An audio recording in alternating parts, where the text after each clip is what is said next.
আচ্ছা, বরাবরই যদি আমরা বাংলার ফুটবল বলি তাহলে কিন্তু ইস্ট বেঙ্গল আর মোহনবাগান সঙ্গে আমাদের মোহামেডান, এই তিনটে ক্লাবকে আমরা উল্লেখ করে থাকি।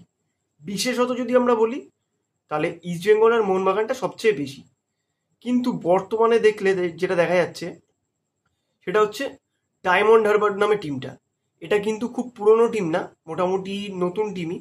তবে খুব কম সময়ের মধ্যে এরা যেভাবে প্রমোশন পেয়ে উঠে আসছে, এবং ডুরান্টেও এদের যে পারফরমেন্স দেখা গেছে, একটা ম্যাচ একটু খারাপ খেলেছে, তবুও তারা কামব্যাক করে যে পারফরমেন্সটা দিয়ে সেমিফাইনালে প্রবেশ করেছে এবং যেভাবে খেলেছে, তার জন্য কিন্তু তাদের কৃতিত্ব মানে দিতেই হয়, মানতেই হবে তারা ভালো খেলেছে। তো জানি না কারা কতজন আছো, টিমটা খুবই নতুন, নবীন একটি টিম। তবে যারা যারা আছো তাদেরকে বলি তোমরা সাপোর্ট রাখো, ভালোভাবে সাপোর্ট রাখো টিমটার প্রতি। আর স্বাভাবিক ভবিষ্যতের জন্য অভিনন্দন টিমটাকে।